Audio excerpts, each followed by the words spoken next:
Alright, back again, Luke here, and today what I wanted to do is show you how you can clean up the contact points on your NES and make it so it plays games just like new. Now, I'm sure there's been many a time when we've all grabbed one of our favorite classic games and decided that we wanted to play it, put it into the system, push it down, and we get this. The blinking red light. And up on the screen, just the flashing either pink, purple, green, yellow, red, whatever. And it just doesn't read the game. Now, probably the main reason for that is because of the 72-pin connector and that thing getting dirty over time.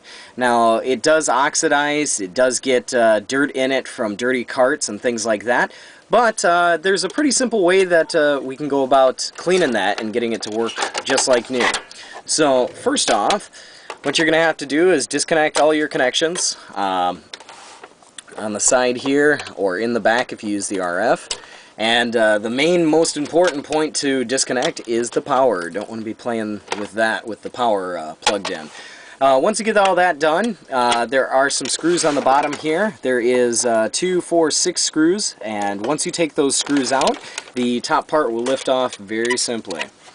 Now, once you get a look at the inside here, you'll be able to see, how dirty it is. There's some cases where it might be really dirty if it's been sitting out somewhere. In some cases, it might be really clean, but really doesn't tell you what the contact points look like. So what we'll do from here is, you'll notice there'll be a bunch of screws that are located all the way around this metal plating. And once you get all of those screws out, I've already taken them out here to make this a little bit faster. You'll get an inside look here. Now, this might be very difficult to see, I don't know, but we'll try and do our best here. But once you get inside here, you can see the tray, the locking mechanism, and you can see the 72-pin connector in the back here. Now, there'll be some screws that are also holding this bracket in place. Also, there'll be a couple of screws here in the back. This is very difficult to see, but there'll be a couple of screws in the back here that are holding the RF modulator in place as well, the rest of the board. Once you get all of that taken out, you get all the screws taken out, you can lift the board out and pull out the tray. Now, once you get the tray pulled out, you'll get a really good idea as to how your 72-pin connector looks. Now, some cases, I don't know if we'll be able to do this very well, but yeah, it's really hard to see. This connector is in somewhat decent shape, except for the fact that over here, over towards the edge, these last few pins are oxidized, which is making the game always reset. It's not getting proper contacts. So, from here, what we'll do is, on the bottom, you should be able to remove the plate from the bottom, just detach it a little bit. And on the back here, this 72-pin connector will just slide right off. And if it doesn't slide right off, there might be a little bit of force on it.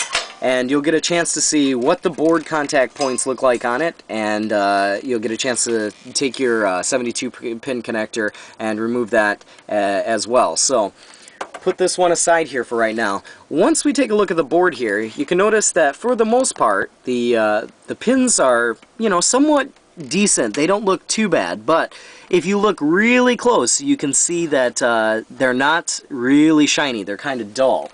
So what I like to do is, I know that some people like to use, alcohol, rubbing alcohol. For me, to get these pins really, really shiny, I like to use some steel wool. Now, yes, over time, steel wool will start to take away some of the contact points, but I don't see you probably doing this that often, so I don't see it becoming too much of a problem. One thing you'll notice, though, is with the steel wool, after you run it over it a couple of times, these pins will just shine like crazy. There's a couple of reasons why I like to use steel wool. One is because although rubbing alcohol can make the points shiny, that can also be a bad thing because of the fact that they don't get any contact with the 72-pin connector, whereas the steel wool in some ways kind of scratches it a little bit, so it gets a better, tighter connection. I don't know if you can see that, but from a second ago until now, it's a lot shinier. So, once we got that all taken care of, then we can take a closer look at our 72-pin connector. And like I'd mentioned before, it's really hard to see, but on the inside here, over towards the edge, on the inside, there is some oxidized pins. And with these pins, over time, they will get oxidized, and they will start to get, I guess, a little bit weaker. But for the most part, they'll stay intact. The only thing that you have to do is you just have to give them a little polish. So for this one, what I like to do is I used to like to use a really thin sandpaper. And the reason why I use really thin sandpaper or the really fine grit stuff is you don't want anything too hunky going in here. It'll just start to chew up the points here and make them look really rough. Also, it probably won't be good for your carts. But some really fine sandpaper, and we're gonna run this through here. And this is another situation where, yes, you could use rubbing alcohol, but in a lot of cases rubbing alcohol won't remove the oxidized points, or the oxidization on the points. But if you do it a few times, you'll get most of that stuff looking pretty sharp. And you can inspect it, you know, as you go along. You don't have to continuously do it over and over again. But once the points get clean, you can see probably the difference. And I know it's really hard to see here, but from my point of view, it's really shiny now. And you want to do the same thing to the bottom part that goes on the board.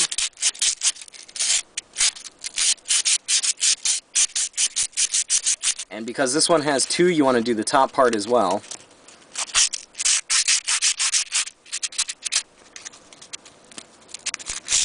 That's something that, you know, most people can do. It's not something that you need a professional to do or anything like that. It is something that you can do at home.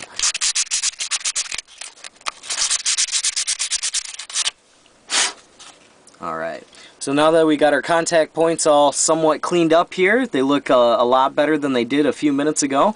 Just run through it one more time. If you have compressed air, that's really good for blowing these things out after you get done, because sometimes there is some sand remnants. For the carts, the games themselves, I usually like to use like steel wool on those, but try and pop this one back on here. And this thing might not go on super easily if you don't get it lined up. Alright, now that we got that clip back in, we'll get our board reattached down here.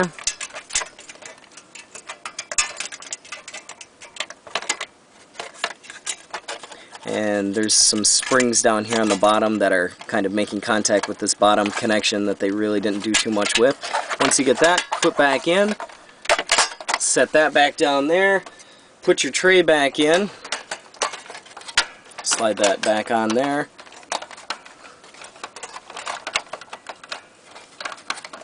Hopefully that's in place. And with your games too, you can pop those open. You got to take the screws off on the back, but you can notice once again these points aren't that clean. Grab our steel wool,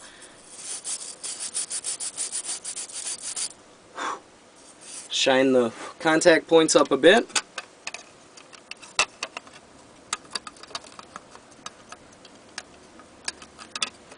and try and pop this thing back together here. Alright, pop our cart in, push it down, get our connections, got our power cables, got our audio, got our video, and let's hit the switch. Oh. Did I get it backwards? Yes, I did. Alright, let's try this one more time.